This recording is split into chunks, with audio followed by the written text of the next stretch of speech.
Have you ever wondered why market women shout at you when you bend over in the market? Or has your grandmother ever warned you not to bend down and look through your legs in the market? Have you ever thought of doing it just to satisfy your curiosity? In the village of Ibuka, nestled between dense forests and flowing rivers, life was simple yet laced with mysteries. The elders, known for their wisdom, often gave warnings to the villagers, but one rule stood above all. Do not bend down and look through your legs in the market. This command, passed down from one generation to the next, was deeply ingrained in everyone's mind. No one dared question it, except for Obiora. Obiora was the only child of Nnamdi and Ifeoma, a couple who had suffered through 5 long years of barrenness before his birth. They had endured 6 heartbreaking stillbirths, leaving them hopeless and broken.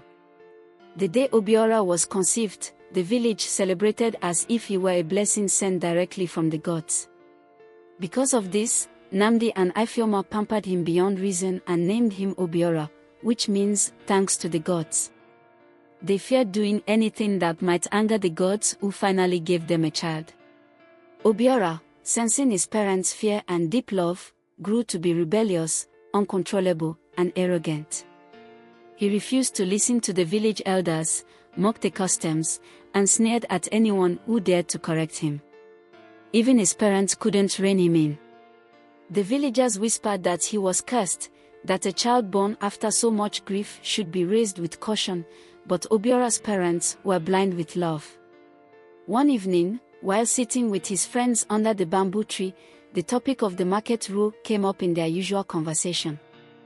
The other boys shuddered at the thought of bending down and looking through their legs in the market, but Obiora, with his arrogant smirk, dismissed their fears.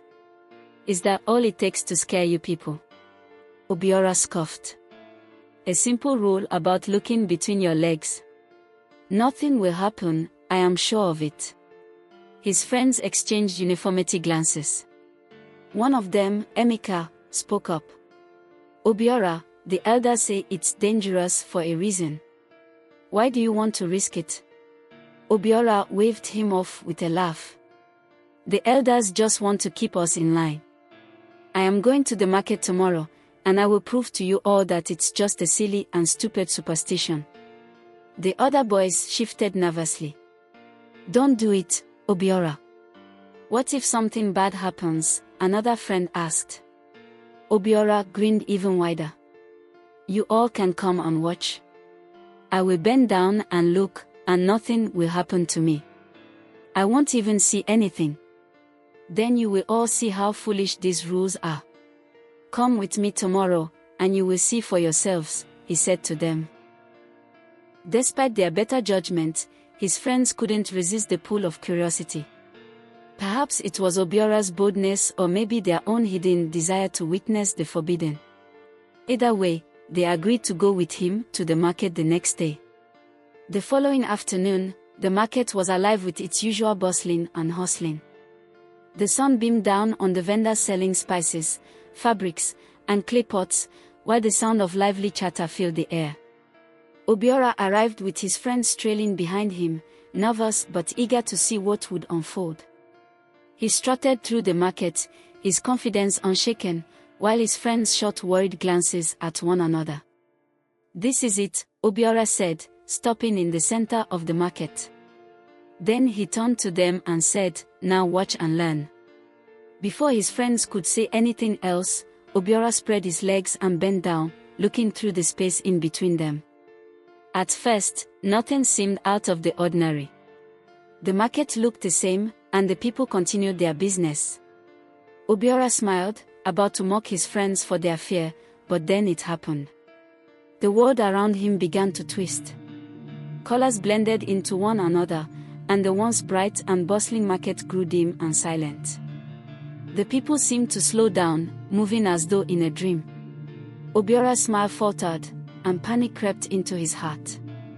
But before he could straighten up, he saw them, dark figures, tall and silent, roaming the market. Creatures with shadowy skin and glowing eyes that pierced through the veil of the ordinary world. They glided among the villagers unseen by anyone else, their bodies whispering against the air as they moved. They were not human, they were something else entirely, spirits of a realm Obiora had no business entering. One of the spirits turned its head towards him, its glowing eyes locking onto his. Obiora's body froze in place. "Now you see us, Obiora," it whispered in a voice that felt like ice slicing through his soul. "Now you belong to us." Obiora froze as he heard that. He tried to stand up, but no matter how hard he tried, he couldn't. His legs were glued to the ground, and his spine felt like it was held in place by an invisible force. He gasped, trying to call out to his friends, but his voice was trapped in his throat. He was paralyzed, his body bent unnaturally, his gaze locked between his legs. The spirits had seen him, and they had claimed him. Obiora's friends watched in horror as he began to struggle. At first, they thought he was playing a trick, but as his body trembled and his eyes grew wide with terror, they realized something was terribly wrong. His mouth opened as if he was trying to scream, but no sound came out. Without a word, the boys turned and ran as fast as their legs could carry them, their hearts pounding with fear. They didn't stop until they reached Obiora's house, breathless and shaking. They burst in, shouting for Namdi and Ifeoma. "Obiora is in the market. Something is wrong with him." The parents, panicked, followed the boys as they ran to the market. On the way, they alerted the village chief priest. When they arrived, a crowd had already gathered around Obiora, who remained bent over, frozen in the middle of the market. His body was twisted in an unnatural position, his eyes wide with terror. The chief priest stepped forward, his face grim. He knelt beside Obiora, placing his hand on the boy's head. He chanted softly, but after a few minutes, he stood up and shook his head. "He has seen what no mortal should see," the priest said. "The spirits that roam the market are the guardians of our realm. They live between our world and the next, ensuring balance. But once you see them, they see you, and when they do, they mark you. What can we do?" Ifeoma wailed, clutching her husband. The priest looked down at Obiora with sorrowful eyes. "I will try to communicate and appeal to the spirits and see if they will release him." As the sun began to set over Ibuka village, casting long shadows across the village, Obiora remained trapped in that same twisted position in the middle of the market. His body was still bent, his gaze fixed through his legs, unable to rise, unable to speak. His face, which had once been filled with arrogance and defiance, was now frozen in fear and pain. Sweat glistened on his skin as his limbs trembled from the strain, but no matter how hard he struggled, he could not break free from the invisible hold of the spirits. His mother, Ifeoma, wailed at the edge of the crowd, her cries piercing the air. Though Obiora had been a terror to the community, disobedient, reckless, and disrespectful, during the village masquerade festival, Obiora had unmasked a masquerade and used a whip to pursue the masquerader. Or was it the time he untied the goat that belonged to the chief priest and took it home? He had committed so many sacrileges that stained the culture and tradition of Ibuka. But staring at him at this moment, the villagers saw not a troublemaker but a young boy, their own son, suffering in a way that no one deserved. "Help him, please. Someone help my son." Ifeoma cried, falling to her knees beside him, clutching his rigid legs as if her touch could somehow bring him back. Her husband, Namdi, stood behind her, his face pale, his eyes filled with despair. Though Obiora had often caused them shame, they could not bear to see their only child, the boy they had waited for so long, in such agony. The villagers, despite their frustration with Obiora's behavior, could not help but feel pity for him now. Mothers shielded their children's eyes, and fathers shook their heads, silently praying to the gods to release the boy from the spirit's grasp. It was a horrifying sight, one no parent, regardless of their child's faults, should ever have to endure. The chief priest stood solemnly over Obiora, his staff planted firmly in the ground. Despite his best efforts to communicate with the spirits and plead for their mercy, his chants were met with unyielding silence. The spirits remained unmoved. "There must be something you can do to help us." Oda, Obiora's father, pleaded desperately, his voice trembling. "Please, great priest, he is our only child, please." The priest shook his head slowly. "I have done all I can. The spirits do not respond to our prayers. His fate rests in their hands." The crowd murmured in despair. They had heard tales of such incidents but had never witnessed one firsthand. The once bustling marketplace had grown eerily silent, its vibrant energy drained as the shadows of dusk deepened. Obiora's friends, who had earlier encouraged him in his recklessness, stood at the edge of the crowd, guilt and fear etched on their faces.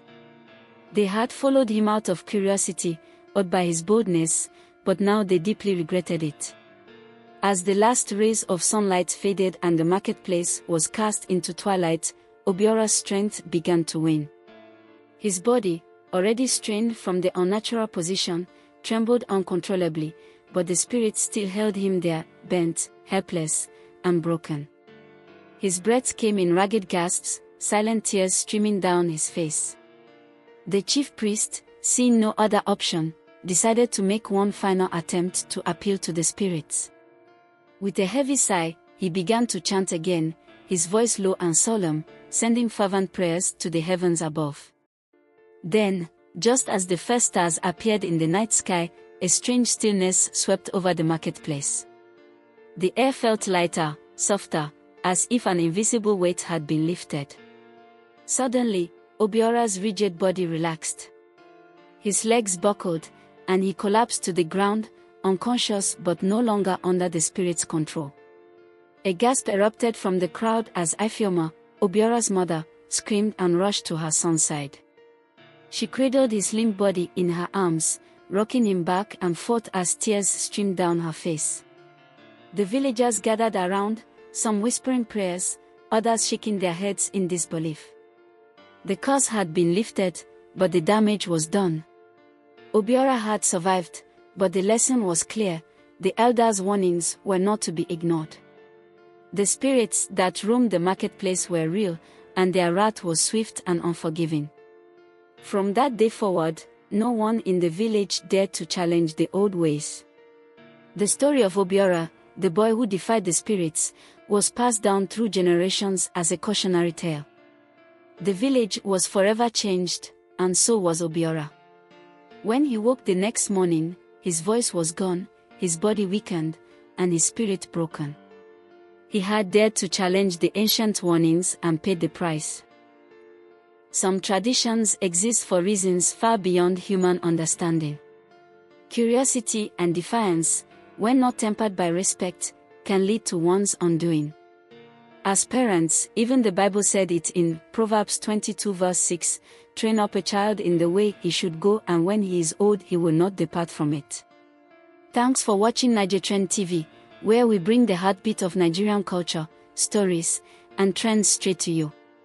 If you enjoyed this video, don't forget to hit that like button, share with your friends, and subscribe for more amazing content. Tap the notification bell so you never miss an update from us. Got thoughts, ideas, or stories you'd like us to cover? Drop them in the comments below. We love hearing from you. Until next time, stay trendy, stay connected, and keep the Naija spirit alive. See you in the next video.